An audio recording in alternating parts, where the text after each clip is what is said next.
Hello दोस्तों, मैं हूं गौरव और आज जो है हम यूजीसी नेट का ये लेक्चर 38 करने जा रहे हैं। तो अभी जो है हम ये वाला जो यूजीसी नेट का जो महामराथन क्लास चला रहे हैं उसका लेक्चर 38 हो चुका है। तो आप 37 तक देख सकते हैं। मैंने एक अलग से प्लेलिस्ट भी बना दिया। तो आप लाइब्रेरी साइंस के किसी भी एग्ज़ाम्स का, जैसे यूजीसी नेट हो गया, फिर आप DSSS हो गया, फिर KVS NVS state library exams और जितने भी एग्ज़ाम्स हैं वो सब में से किसी के भी प्रिपरेशन कर रहे हैं या फिर बैचलर्स कर रहे हैं लाइब्रेरी साइंस में, मास्टर्स कर रहे हैं, तो ये सारे लेक्चर्स जो है आपको बहुत ज़्यादा हेल्प करेंगे। आप जो है लाइब्रेरी साइंस से, हमारे लाइब्रेरी फैमिली से किसी भी तरह जुड़े हैं तो हमारे चैनल को ज़रूर सब्सक्राइब करें। तो चलिए शुरू करते हैं।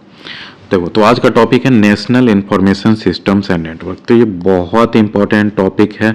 इसमें मैं बहुत सारा जो नेशनल नेटवर्क्स है, जैसे जो है मतलब निस्केयर हो गया, ये सब का, तो ये सब फुल फॉर्म हो गया, कब इस्टेब्लिश हुआ, क्या काम है, ये सब मैं डिस्कस करूँगा। तो चलिए शुरू करते हैं। और ये यूजीसी नेट और अदर लाइब्रेरी एग्ज़ाम्स, ये सब में सबके लिए ज़रूरत है। अब देखो इंट्रोडक्शन देखते हैं। तो India has established several national information systems and network to facilitate the dissemination and access of scientific and technological information. These systems play a crucial role in supporting research, education and policy making. This document provide detailed notes. देखो, अब ऐसा है ना कि आप ये statement सुने होंगे कि data is the new oil. समझ रहे हो कि डेटा ही है जिसके अराउंड अभी देखोगे कि पूरा दुनिया घूम रही है। जितने भी आप बड़े बड़े कंपनीज देखो, जैसे गूगल हो गई, है ना, माइक्रोसॉफ्ट हो गई, फिर आपका जो है मान लो कि ओपन एआई का ही जो है आपका एनवीडिया कंपनी हो गया, चैट जीपीटी का ओपन एआई हो गया।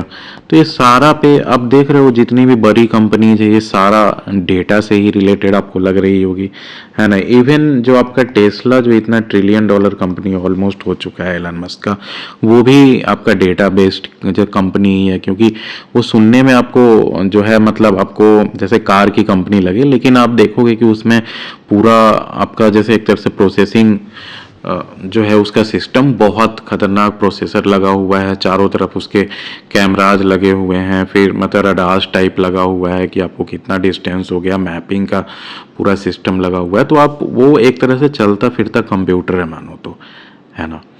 तो वो it's like computer with wheels, है ना। तो वैसा ही आप मतलब मोस्ट ऑफ द चीज़ देखोगे आजकल, जैसे पॉलिसी भी कोई जब बनाई जा रही है तो वो भी सर्वे किया जाता है। सर्वे से मतलब डेटा इकट्ठा होता है, उसमें भी आर्टिफिशियल इंटेलिजेंस, मशीन लर्निंग वगैरह वगैरह से सबको सेग्रीगेट किया जाता है डेटा को अलग अलग, और उसके बाद पॉलिसी जो है आपको जो है पॉलिसी में जैसे देखा जाता है कि मतलब कौन से स्टेट को क्या फंडिंग करनी है, किस चीज़ के लिए फंडिंग करनी है वगैरह वगैरह। तो आप ये समझ सकते हैं कि तो इसी तरह जो है तो गवर्नमेंट जो है ना आपका बहुत सारे जो जैसे नेटवर्क्स हैं जिससे आपका डेटा एक्सचेंज हो सके। आप मतलब डेटा जो है केवल यही सब में तो यूज नहीं होगा, मेन तो डेटा आपका रिसर्च इंस्टीट्यूशंस हो गए, वहाँ भी ज़रूरी पड़ रहा है, ई जर्नल्स वगैरह हो गए, है ना। फिर जो जो मतलब थेसिस वगैरह पब्लिश हो रहा है उसका जो है डेटा, जैसे शोध गंगा वगैरह का नाम सुने होंगे, आप विद्वान पोर्टल का नाम सुने होंगे। तो अब समझ रहे होंगे मैं क्या कह रहा हूँ। तो चलिए आगे देखते हैं। अब देखो इसमें पहला आता है निस्केयर। ये भी बहुत इंपॉर्टेंट है, फर्स्ट नंबर है ये। आज का लेक्चर बहुत इंपॉर्टेंट है। आप अगर मतलब जब कॉपी लेके बैठना हो तो ये सब नोट्स बना लो, क्योंकि बहुत ज़्यादा इंपॉर्टेंट है। देखो निस्केयर, इसका फुल फॉर्म है national institute of science communication and information resources. फिर से मैं बताता हूँ, NISCAIR national institute of science communication and information resources. आप अगर ऐसे भी लिख के देखोगे NISCAIR, तो ये मतलब कॉमन सेंस लगा सकते हो, है ना। IR हो गया तो ये इंफॉर्मेशन रिसोर्स ही होगा, है ना। NI होगा तो नेशनल इंस्टीट्यूट ही होगा, है ना। अब बाकी सब समझ ही रहे हो। तो क्या बचता रहता है, SCA बचता है, तो साइंस कम्युनिकेशन एंड, बस। तो देखो ये इस्टेब्लिश्ड हुआ था 2002 में। पेरेंट ऑर्गेनाइजेशन इसका कौन है? तो CSIR। CSIR के बारे में जिन्हें नहीं पता हो मैं बता देता हूँ कि CSIR एक ऐसी जो है ऑर्गेनाइजेशन है जो बहुत ज़्यादा रिसर्च सेंटर्स वगैरह डिफरेंट फील्ड्स में चलाती है। वो गवर्नमेंट ऑर्गेनाइजेशन है। CSIR के लैब्स हैं ढेर सारे, जैसे IHBT हो गया, मतलब हिमालयन बायोटेक्नोलॉजी इंस्टीट्यूट, इस टाइप से करके जो है मतलब हिमाचल प्रदेश जो है तो पालमपुर में जो है, फिर मतलब पेट्रोलियम के भी जैसे इंस्टीट्यूट चलाती है CSIR। इस तरह के मतलब ऑलमोस्ट सारे फील्ड में वो जो है रिसर्च कर रही है CSIR। तो वो CSIR का जो है ये आपका जो है पोर्टल है। तो निस्केयर जो है national institute of science communication and information resources, इसका ऑब्जेक्टिव देखो, to provide scientific and technical information, publish scientific journals and conduct science communication activity. समझ गए निस्केयर के बारे में? तो क्या क्या याद रखोगे? एक तो मतलब फुल फॉर्म याद कर लो, 2002 में इस्टेब्लिश हुआ ये याद कर लो। पेरेंट ऑर्गेनाइजेशन है CSIR, council of scientific and industrial research. Location याद कर लो कहाँ है, और इसका ऑब्जेक्टिव तो आप कॉमन सेंस से भी बता सकते हो, अदरवाइज याद कर लो। To provide scientific and technical information, publish scientific journals and conduct science communication activity. समझ गए? तो फंक्शंस देखो, तो इंफॉर्मेशन सर्विसेज, तो इंफॉर्मेशन सर्विसेज जो है निस्केयर प्रोवाइड करता है। समझ गया? तो इंफॉर्मेशन सर्विसेज में जैसे क्या क्या प्रोवाइड करता है, तो जैसे बिब्लियोग्राफिक डिटेल्स हो गया, एब्स्ट्रैक्ट बनाना। एब्स्ट्रैक्ट क्या हुआ? समरी एक तरह से मानो तो। एब्स्ट्रैक्ट इसलिए भी लिखा जाता है ना कि कोई लाइब्रेरी से या कोई बुक ऐसे मतलब इशू करा रहा है तो उसे आइडिया हो, एटलीस्ट बेसिक आइडिया कि बुक है किस बारे में। ऐसा तो नहीं है कि वो बस टॉपिक पढ़ के कोई जा रहा हो कि अच्छा चलो मतलब कंप्यूटर साइंस पे जब बुक है और उसके बाद पता चलता है कि जैसे कंप्यूटर साइंस की नोवेल था कोई। तो वही बेसिक जो है एब्स्ट्रैक्ट पता होना चाहिए। आप देखोगे कि ऐसे रिसर्च में जो है पेपर पब्लिश होता है तो उसमें भी स्टार्टिंग में एक एब्स्ट्रैक्ट लिखा रहता है। एब्स्ट्रैक्ट, या फिर बुक में भी देखोगे तो जैसे भूमिका वगैरह हो गया तो वो सब एब्स्ट्रैक्ट ही हो गया। तो ये जो निस्केयर जो है वो CSIR के अंदर आता है। वो एब्स्ट्रैक्टिंग मतलब एब्स्ट्रैक्टिंग सर्विसेज भी देता है, फिर बिब्लियोग्राफिक सर्विसेज भी देता है। तो बिब्लियोग्राफिक सर्विसेज ये किस चीज़ का देता होगा? तो मोस्टली जो है आपका CSIR से रिलेटेड जो डॉक्यूमेंट होंगे ये सब का। इंडेक्सिंग आप समझ ही सकते हो। और रेफरल सर्विसेज, रेफरल सर्विसेज में क्या करेगा कि मतलब किसी को अगर कुछ जानना है CSIR का, मान लो कि कोई जैसे PhD का स्टूडेंट है, उसके बाद उसे कोई अगर हिमालयन टी पे रिसर्च करना है तो उसके बाद वो जो है ये वाला रेफरल सर्विस में जाके पूछ सकता है कि जो है इसके मतलब क्या क्या पहले रिसर्च हुए हैं आज तक, 100 साल 150 साल, क्योंकि ये सब रिसर्च सब अंग्रेज के पहले से भी चल रहा है ना। टी प्लांटेशंस वगैरह देखोगे तो वो सब जो है इनके पास अच्छे से डॉक्यूमेंट रखा रहता है। तो बहुत डॉक्यूमेंट और रिसर्च ऐसा भी हो सकता है कि अब देखो मैं एक मतलब एग्जांपल बताता हूँ कि अगर मान लो कि चाय का बागान है, टी स्टेट है, और वहाँ पे कोई एक जो है कोई मतलब बीमारी लग जाती है, मतलब आदमी को नहीं, वही जैसे चाय के बागान को, जो वहाँ के जो प्लांट्स जो है मतलब चाय के पेड़, तो उसके बाद अगर कोई बीमारी लग जाती है तो वो बीमारी अगर मान लो कि मतलब 20-30 साल से कोई देखा नहीं है, एक डेढ़ मतलब जनरेशन, तो फिर मतलब लोगों को आइडिया भी नहीं लग पाएगा कि ये है किस बारे में और उसमें क्या करना है। कुछ मतलब रेयर जब बीमारी टाइप का हो, मैं हाइपोथेटिकली एक ऐसा सिचुएशन बता रहा हूँ। तो अब जो है आप ये सब रेफरल्स जैसे सेंटर्स हो गए, इसमें आप ऐसा मतलब सर्च करवा सकते हैं कि जो है ऐसे इस एरिया में जो है चाय की पे मतलब बीमारी इस टाइप का लगने का कोई ऐसा न्यूज है, आर्टिकल है पहले का, कुछ भी कोई इन्फॉर्मेशन है क्या, या फिर कोई मैगजीन में लिखा हो।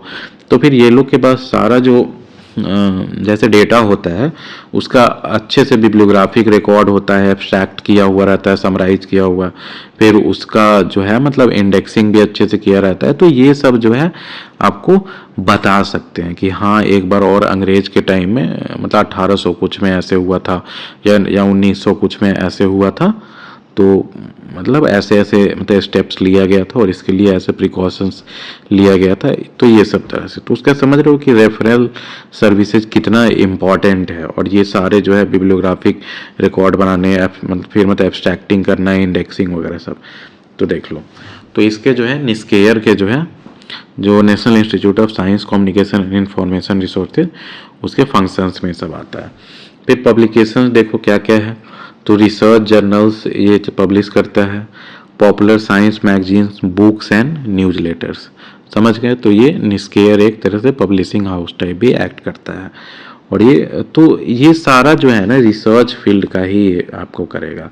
कॉमन सेंस से आप देखना कि ये जो है आपका CSIR का लैब है, जो है central the scientific and industrial है ना, CSIR मतलब council of scientific and industrial research जो हो गया।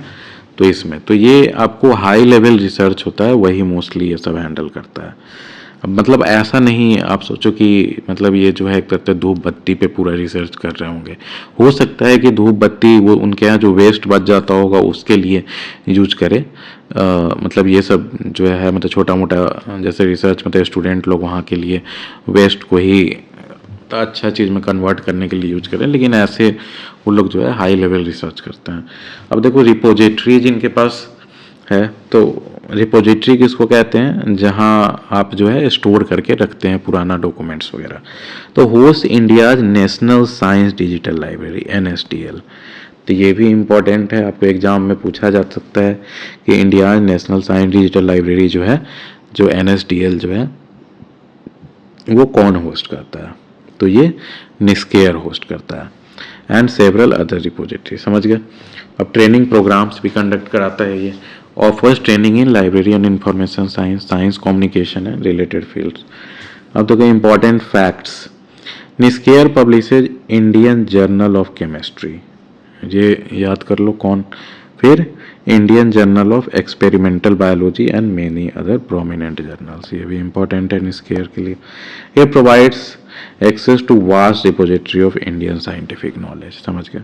तो ये आप देख रहे हैं ना कि ये सब से आपको रियलाइज होगा कि ये जो मतलब नेटवर्क्स जो हैं वो कितना ज़्यादा इम्पोर्टेंट है एक कंट्री के डेवलपमेंट के लिए। मतलब पूरा एक तरह से वेंस जैसे होता है ना शरीर में, नसें, तो उस टाइप का ये नेटवर्क जो है पूरा इनविजिबल नेटवर्क है, लेकिन बहुत काम करते हैं बैकग्राउंड में। अब देखो देसी डॉग जो है उसी टाइप का ये ऐसे, ये बहुत इम्पॉर्टेंट है, याद कर लो। देसी डॉग मतलब डी से एक ही है, ये आपका defence, D for defence, D for देसी डॉग, ऐसे याद कर सकते हो। तो ये जो है defence scientific information and documentation centre है देसी डॉग। ओवरव्यू देख लो, 1958 में इस्टेब्लिश हुआ, पेरेंट ऑर्गेनाइजेशन DRDO होगा, समझ गए।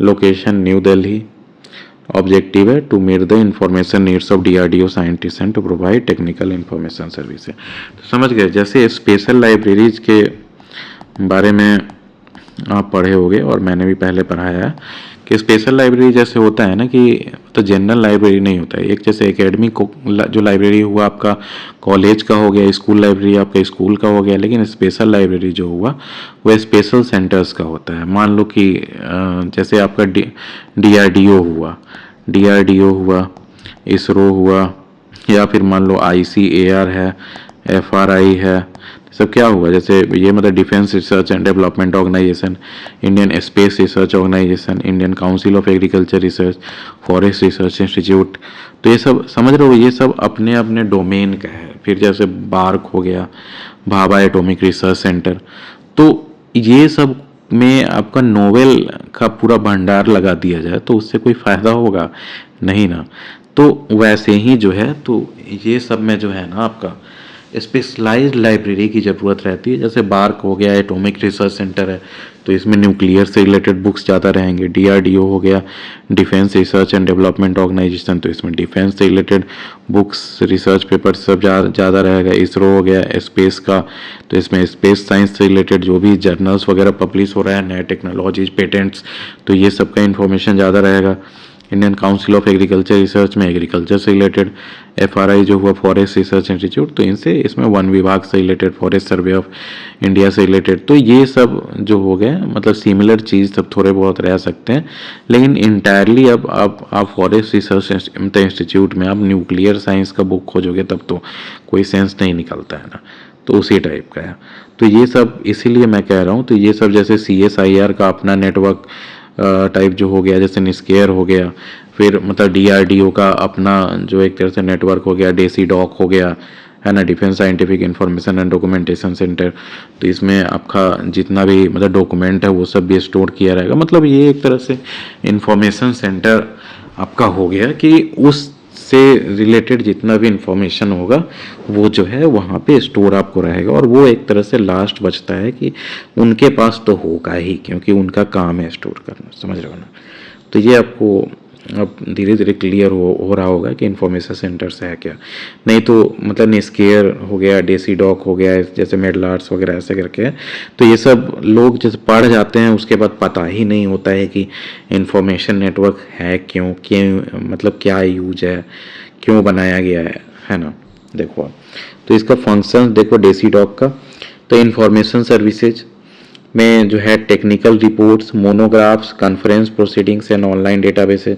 कॉन्फ्रेंस प्रोसीडिंग्स वगैरह क्या हो जाता है, मान लो कि जो है डिफेंस मिनिस्टर कहीं पे DRDO में विजिट करते हैं और उनके जितने भी मतलब साइंटिस्ट वगैरह हो गए उनके साथ मीटिंग हुई, तो मीटिंग में जैसे माइन्यूट्स ऑफ मीटिंग होता है ना, तो इसमें क्या हुआ, इसमें आपका ये है कि जो जो मीटिंग में बातें डिस्कस की गई वो सब जो है कहीं पे लिखा तो होना चाहिए ना, कि जो है बाद में किसी को अगर जैसे जानना हो कि मतलब कितने लोग अटेंड किए, किसने क्या बोला, किसने क्या पक्ष रखा, तो ये सब, क्योंकि देखो गवर्नमेंट में ऐसा है ना कि कोई भी आदमी जो है ना सो अपने पे नहीं आने देना चाहता है कि वो मतलब गलत प्रूफ हो जाए, तो वहाँ पे एक एक प्रूफ रखा जाता है, सारा चीज़। मतलब गवर्नमेंट डिपार्टमेंट में आप जाओगे तो वहाँ लिखित की ही वैल्यू होती है, मौखिक तो कोई सुनता ही नहीं है।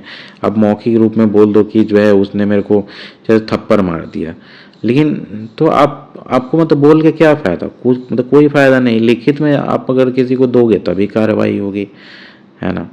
तो वही बात है, तो वही कह रहा हूँ। तो ये सब जैसे मीटिंग्स वगैरह हो गए, कॉन्फ्रेंस प्रोसीडिंग्स हो गए, तो ये सारे फिर मतलब टेक्निकल रिपोर्ट्स ये सब जो है आपका डेसीडॉक जो है ये रखता है, समझ गए। DESIDOC defence scientific information and documentation centre. अब देखो पब्लिकेशंस क्या क्या है, तो defence science journal, technology newsletters and periodicals, तो वही डिफेंस से रिलेटेड जो पब्लिकेशंस होंगे वो।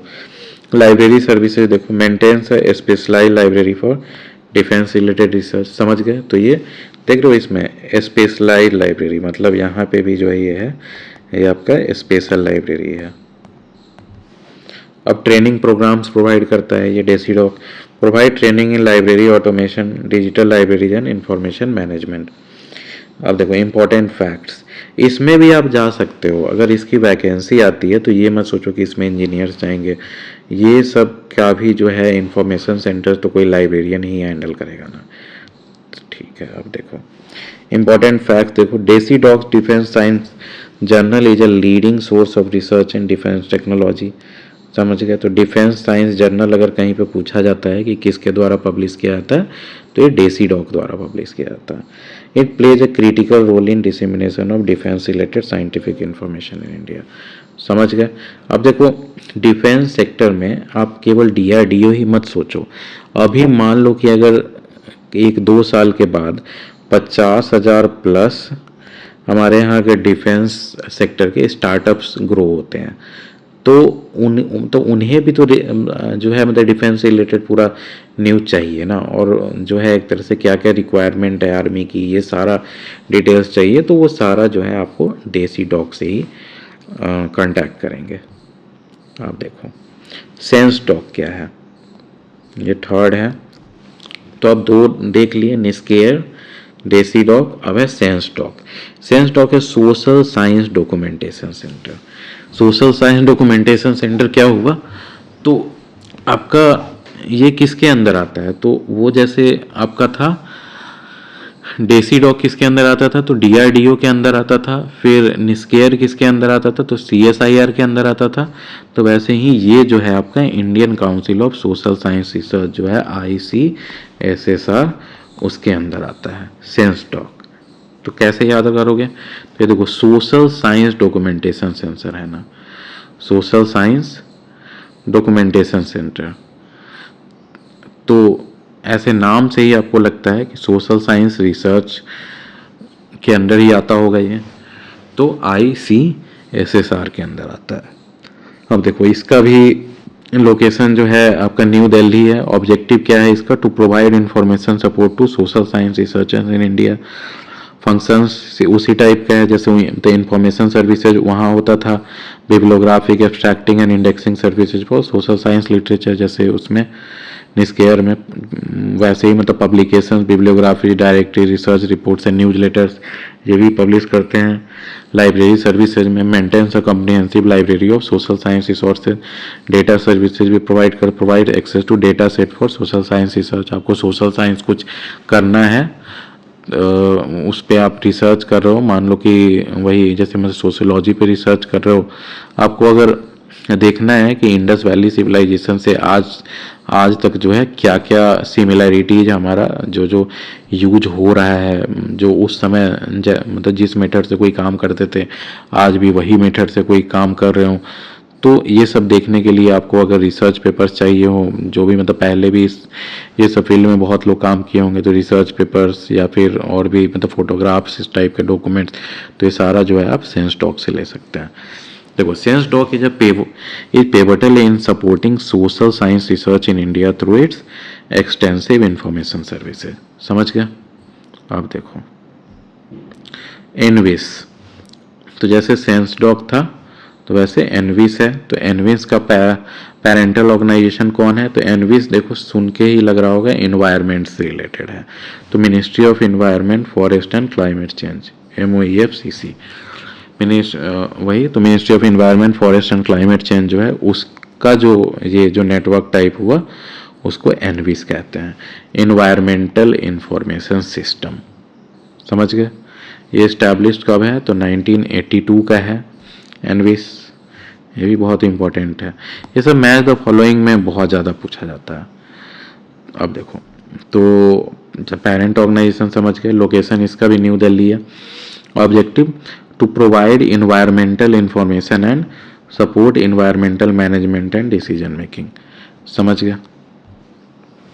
फंक्शंस इसमें भी इंफॉर्मेशन सर्विसेज जैसे देता है। देखो ये सारे जो इंफॉर्मेशन सेंटर्स होते हैं ना, तो उनका बेसिकली आपका इंफॉर्मेशन सर्विसेज और मतलब पब्लिकेशंस और नेटवर्किंग जो है एक तरह से प्रोवाइड कराने का काम रहता है, और जो आपका जो है मतलब स्टोर करके वैसे डॉक्यूमेंट्स का लॉन्ग टर्म के लिए, और जो मतलब बिब्लियोग्राफी एक्सट्रैक्ट फिर मतलब एब्स्ट्रैक्शन ये सब तो वही गया।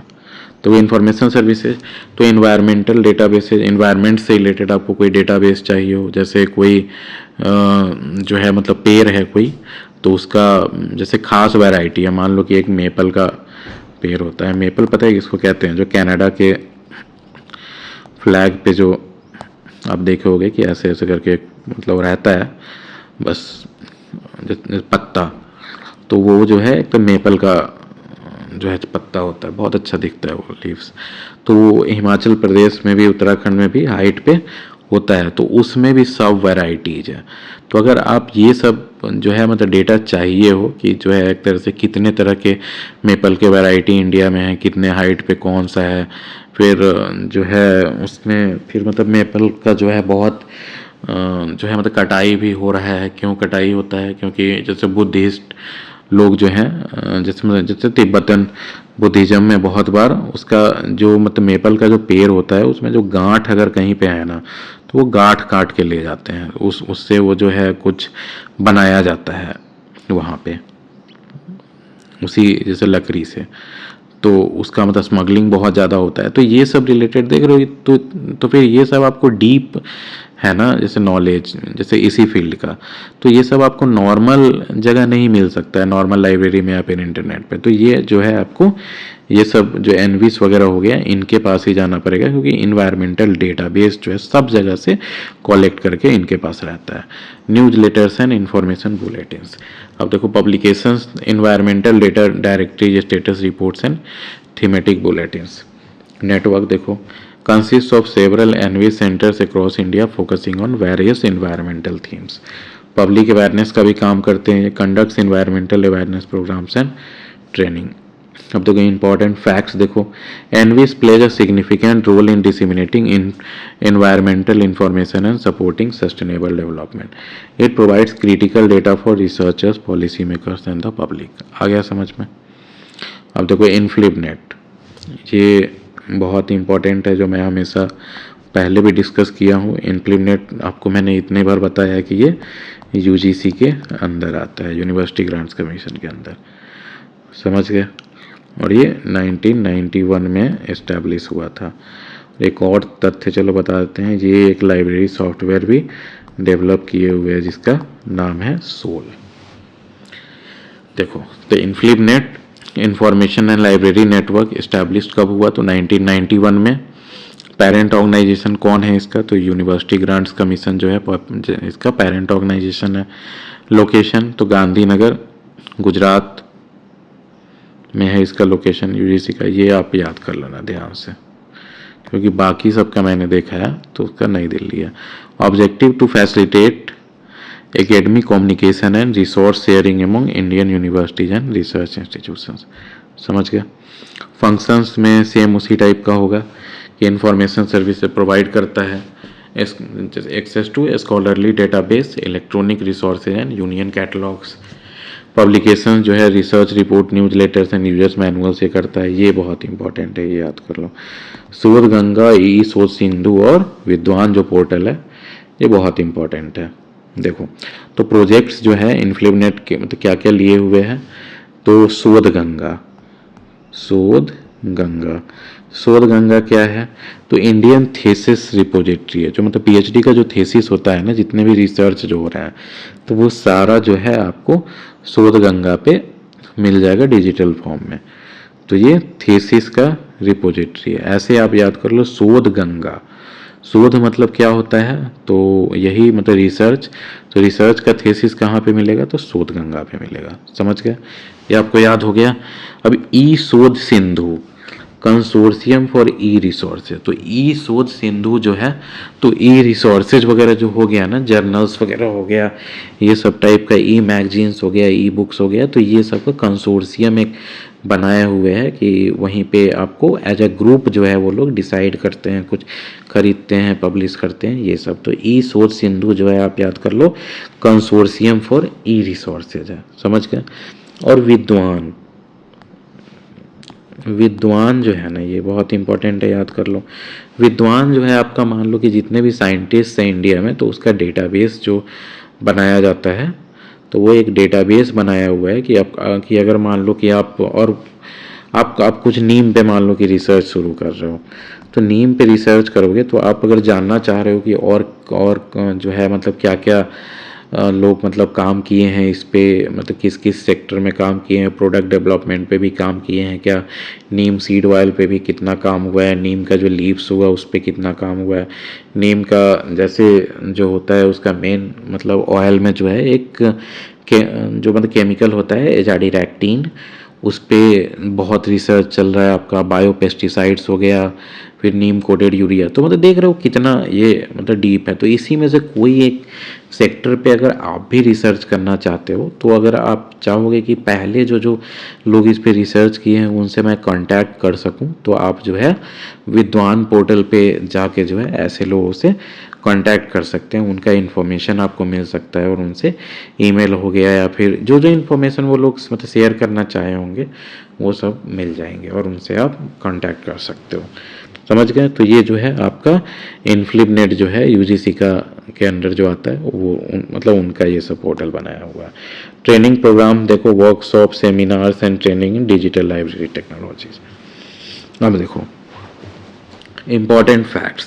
InfluentNet Shodhganga provides access to a vast repository of Indian theses and dissertations. समझ गए, ये इम्पोर्टेंट है। शोधगंगा तो बहुत इम्पोर्टेंट है विद्वान। It significantly enhances resource sharing and academic collaboration in India. समझ गए।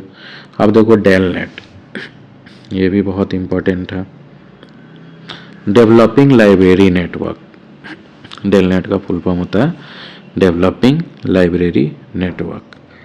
ये जो है आपका नीसेट जो है ऑर्गेनाइजेशन, उसके अंदर आता है। जैसे बाकी का भी मैंने पेरेंट ऑर्गेनाइजेशन बताया, तो इसका डेलनेट का जो है वो नीसेट के अंदर है।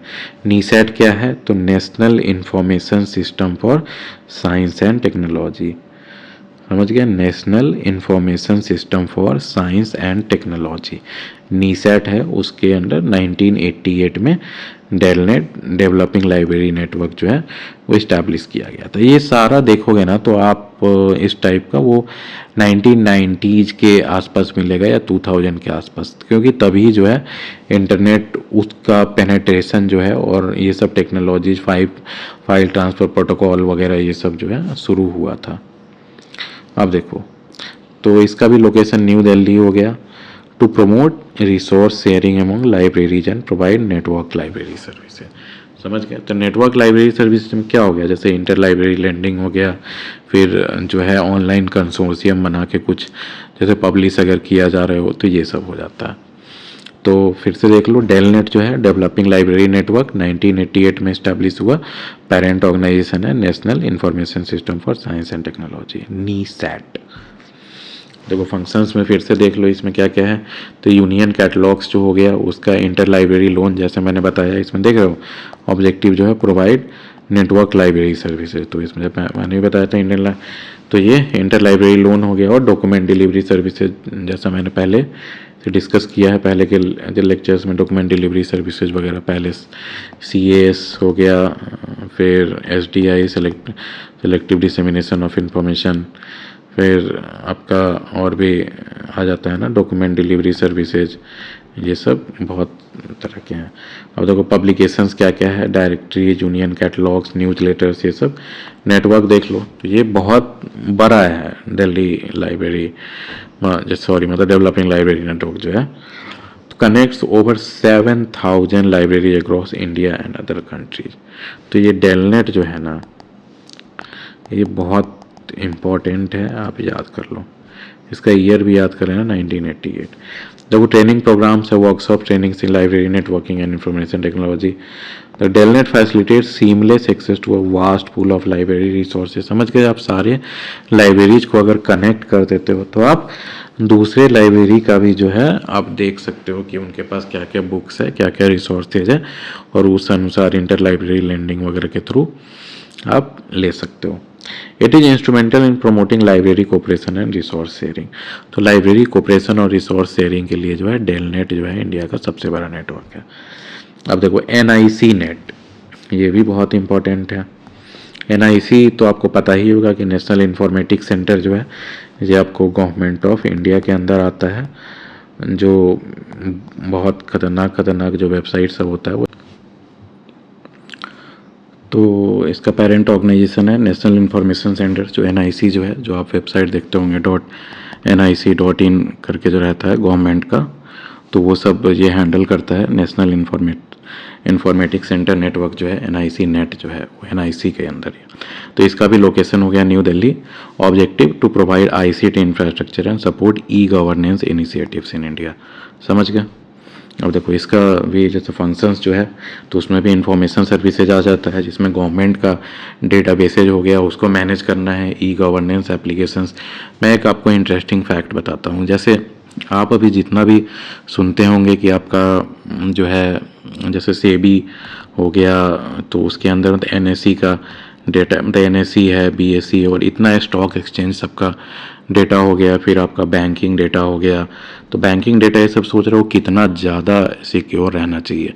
फिर जो भी जैसे मान लो कि UPI का डेटा हो गया, UPI का सर्वर वगैरह, फिर जैसे व्हाट्सएप, ये सब का आप देखते होगे इनक्रिप्टेड डेटा रहता है। तो ये सब आप इसलिए स्ट्रेस फ्री रहते हो ना कि चलो डेटा मतलब इनक्रिप्टेड है, ये हैक नहीं हो सकता है।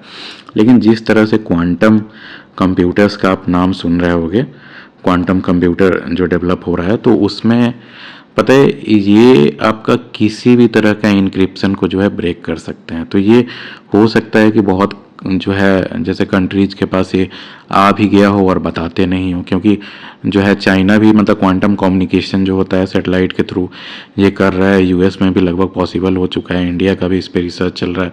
डिफेंस कम्युनिकेशन ये सब में होता है कि उसको मतलब सिक्योर रहे, हैक नहीं किया जा सके कैसे भी, जैसे कम्युनिकेशन नेटवर्क को, तो उसमें क्वांटम कम्युनिकेशन का। तो वैसे ही जो है ये क्वांटम कंप्यूटिंग जो है ना, ये आपका किसी भी तरह का इंक्रिप्शन को जो है ब्रेक कर सकता है। तो आप समझ सकते हैं कि किस लेवल का ये सब में आपको सिक्योरिटी की ज़रूरत पड़ती है। क्योंकि कुछ रिपोर्ट्स बताते हैं कि कितने मतलब 2-2 करोड़ 3-3 करोड़ जो है आपका अटैक्स होता है हर रोज़ गवर्नमेंट वेबसाइट्स पे, अगर मतलब सारे अटैक्स मिला दो तो। फिर जो है मतलब रेलवे के वेबसाइट्स पे कितना ज़्यादा होता है। सेबी और मतलब ऑपरेशन सिंदूर चल रहा था उस समय, सेबी का एक डेटा आया था कि उसमें 3 करोड़ या 4 करोड़ अटैक्स हो रहे थे एक एक दिन में, जिसको जो है उनका जो जैसे सेंटर जो है, जैसे मतलब ये मतलब एनआईसी हो गया, वैसे ही जो है मतलब सेबी का भी इंटरनली कोई जैसा ऐसा जो सेंटर होगा जो मतलब हैकिंग वगैरह के अगेंस्ट काम करता होगा रियल टाइम, तो वो सब ऐसा ऐसा डेटा आ रहा था। तो ये सब जो है इसलिए एनआईसी का जो रोल है बहुत ज़्यादा इम्पोर्टेंट हो जाता है। अब देखो ई गवर्नेंस एप्लीकेशंस में, ऑनलाइन सर्विसेज प्रोवाइड करने में जो गवर्नमेंट का है, फिर वैसे ही मतलब पब्लिकेशंस भी ये करती है जिसमें रिसर्च रिपोर्ट्स आ जाते हैं, टेक्निकल मैनुअल्स, फिर जो है जैसे न्यूज़ लेटर्स आते हैं। अब देखो नेटवर्क इन ये जो है एक तरह से connect government offices and institutions across India. तो गवर्नमेंट ऑफिसेज और इंस्टीट्यूशंस जो है उसको जो है पूरे इंडिया में जो है कनेक्ट करता है, वो आपका एनआईसी ही है। चलो एनआईसी से रिलेटेड मैं एक और आपको बता देता हूँ। जितने भी गवर्नमेंट सेंट्रल गवर्नमेंट एम्प्लॉयज़ होते हैं उसको एनआईसी ही जो है गवर्नमेंट ईमेल एड्रेस जो है पहले प्रोवाइड कराता था इंस्टीट्यूशंस को, लेकिन अब जो है उसको मूव करके जो है जोहो पे कर दिया गया है। तो आप ये याद कर लो, जोहो जो है प्राइवेट कंपनी है, एक श्रीधर वेम्बू करके एक है इनके मतलब सीईओ। ये इंडिया की सबसे बड़ी सॉफ्टवेयर एज ए सर्विस जो है मतलब कंपनी है। तो आप ये भी पूछा जा सकता है, तो याद कर लो। तो एनआईसी जो पहले में जो मैनेज करती थी वो अब जोहो मैनेज करेगी ईमेल एड्रेस सबको। अब देखो सपोर्ट सर्विसेज एनआईसी प्रोवाइड कराता है, provide training and technical support for e governance project. समझ गए। अब देखो कुछ फैक्ट देखो, एनआईसी नेट जिसका बात हो रहा है ये आपका is a backbone for e governance in India. Most of the e governance initiatives जो है वो एनआईसी ही उसका पूरा बैकबोन जो है जैसे प्रोवाइड करता है। आप तो केवल जैसे वेबसाइट मतलब खोलते होगे, उसका देखते होगे कि तो अच्छा चलो ठीक है हो गया, लेकिन उसके पीछे ये तो आप जो देख रहे हो वेबसाइट पे वो तो यूआई है ना, यूजर इंटरफेस है ना, लेकिन इसके बैकग्राउंड में कितना डेटाबेस होगा, कितना उसको सिक्योरिटी प्रोवाइड किया गया होगा, इनक्रिप्टेड डेटा रखा जाता होगा, वो पूरा मतलब सर्वर्स हमेशा जैसे 24 आवर्स ऑनलाइन रहते होंगे। तो ये सब जो है आपका ये एक तरह से ई गवर्नेंस का बैकबोन है इंडिया में। Facilitating digital communication and information sharing among government entities, it's suppose A digital India initiative. अब देखो एडनेट पे चलते हैं। एडनेट क्या है? तो ये एडुकेशन एंड रिसर्च नेटवर्क, ई से एडुकेशन, आर से रिसर्च, एनईटी से नेटवर्क। तो एडुकेशन एंड रिसर्च नेटवर्क को एडनेट कहते हैं। तो ये जो है सुनने में लगेगा कि आपको एडुकेशन एंड रिसर्च है तो मिनिस्ट्री ऑफ एडुकेशन के अंदर आता होगा, लेकिन वैसी गलती मत कीजिएगा, ये ministry of electronics and information technology के अंदर आता है। तो और ये कहाँ है? न्यू दिल्ली में, एस्टैब्लिश्ड 1986 में। एडनेट याद कर लेना आप।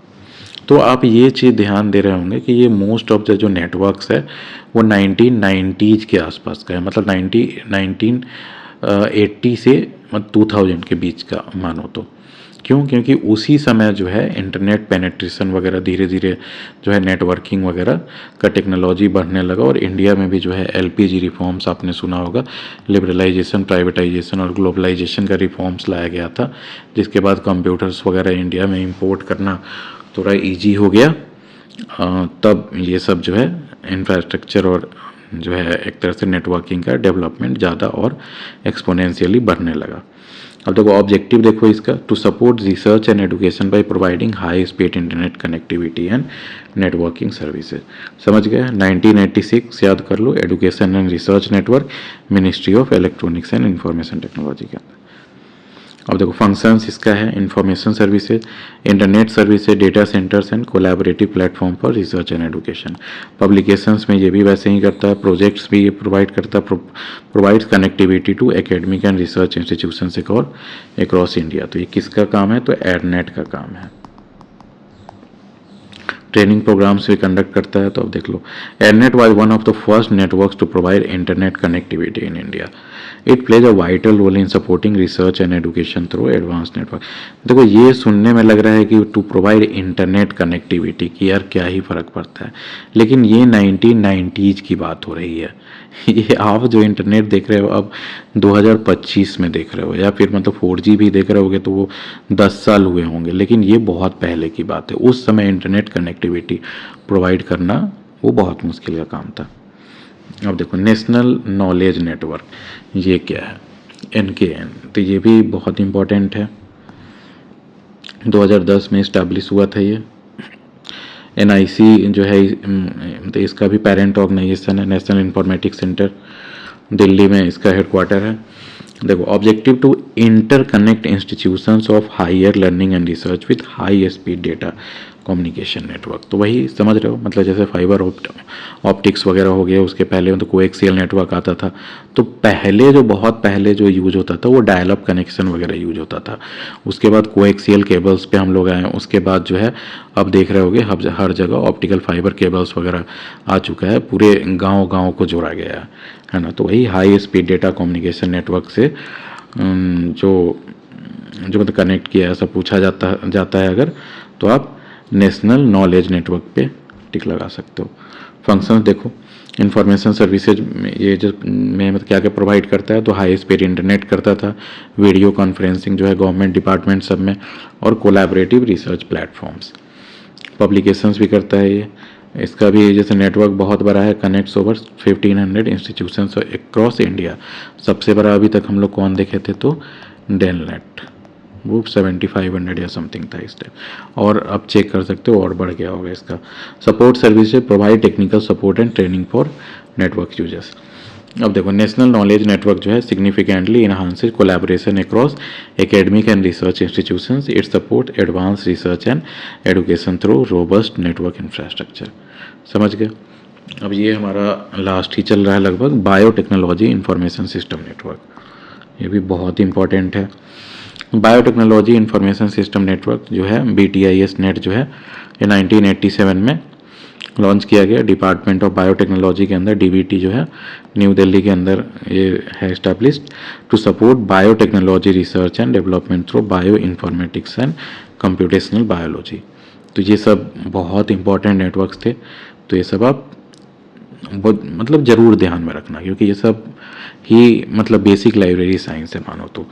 इंफॉर्मेशन सर्विसेज में देखो तो बायो इन्फॉर्मेटिक्स डेटाबेस प्रोवाइड करता है, tools software for biotechnology research, publications, research report, data directories and newsletters. Network connects biotechnology research centres, universities and institutions across India. Training programmes organise करता है ये, workshops and training in bioinformatics and computational biology. Important facts देख लो, BTIS जो जितने network है आपका, crucial for advancing biotechnology research in India. Biotechnology research जो है ना, तो आप ये मत सोचो कि नॉर्मल केवल ऐसे ही मतलब प्लांट लगाने का रिसर्च होगा, इसमें आपका जीन एडिटिंग वगैरह जो है, फिर आपका जैसे क्रिस्पर टेक्नोलॉजी, हो गया। तो इस टाइप के इसमें मतलब इसको भी बहुत बड़े बड़े सर्वर्स की ज़रूरत होती है, क्योंकि अब जो है ना कोई भी जो मोलिक्यूल हो गया या फिर मेडिसिन हो गया, ये सब के रिसर्च में भी जो है आर्टिफिशियल इंटेलिजेंस, मशीन लर्निंग वगैरह बहुत ज़्यादा हाई लेवल पे यूज होता है। और ये सब इंस्ट्रूमेंट्स जो है ना बहुत बड़े बड़े इंस्ट्रूमेंट्स आते हैं, करोड़ों के इंस्ट्रूमेंट्स आते हैं इसमें। It provides essential bioinformatic resources and support for researcher. देखो बहुत बार आप इंस्टीट्यूशंस में जाओगे, जैसे CDRI है, सेंट्रल ड्रग रिसर्च इंस्टीट्यूट जो है, ये कहाँ है, लखनऊ में। तो ये जो है आपका ड्रग पे रिसर्च करता है। ड्रग्स वो ऐसा जैसे नशे वाला ड्रग्स नहीं, मतलब खाने वाला जो आपका नॉर्मल मेडिसिन है उसको भी ड्रग्स ही कहते हैं। तो उस पर रिसर्च करता है। तो इनका भी जैसे आप देख रहे होगे ना कि इस पर डेटाबेस टूल्स वगैरह लिखा है। तो डेटाबेस आप सोच रहे हो कि क्या है इंपॉर्टेंट डेटाबेस। तो देखो बहुत बार ऐसा होता है कि जैसे मान लो कि कोई प्लांट है, तो उस प्लांट का अगर मतलब क्रोमेटोग्राफी करके उसके सारे एसेंशियल वायल्स वगैरह मतलब पे जैसे स्टडी किया जाए कि उसमें कितने जो है जैसे वोलाटाइल कंपोनेंट है, कितने नॉन वोलाटाइल कंपोनेंट है, तो ये सब पे जो मतलब एनालिसिस किया जाएगा। और कितने जैसे वोलाटाइल कंपोनेंट्स है उसमें भी you will be surprise to know कि एक नीम ऑयल जो है उसमें मोर देन 20,000 कंपोनेंट्स अभी तक के इंस्ट्रूमेंट से डिटेक्ट किया जा सकता है। तो सोचो 20,000 कंपोनेंट्स का कितना ज़्यादा यूज हो सकता है। तो अब ये सब जो अब जैसे रिसर्च हुआ, तो वो जैसे मशीन चला, सैंपल चला, तो ये डेटाबेस अगर आप वेबसाइट पे डाल दो तो ये कोई और रिसर्चर होगा वो यूज कर सकता है ना इस मतलब डेटा को। भले ही आपका साइटेशन में नाम दे देगा कि हाँ मैंने ये डेटा जो है CDRI लखनऊ के जो है जैसे वेबसाइट से उठाया उनके डेटाबेस से, लेकिन बात ये है कि ये रिसर्च को आगे बढ़ाएगा ना। तो ये सबसे आप समझ सकते हो कि ये सब नेटवर्क्स कितना इम्पोर्टेंट होता है। अब देखो तो यहाँ पे जो है आपको समझ में आ गया होगा सारे नेटवर्क्स। मैंने कोशिश की है जितना ज़्यादा से ज़्यादा कवर कर सकूँ। तो यहाँ पे हमारा लेक्चर ख़त्म होता है। हमारे चैनल को ज़रूर सब्सक्राइब करें, अपने फ्रेंड्स के साथ शेयर करें। Thank you, have a nice day.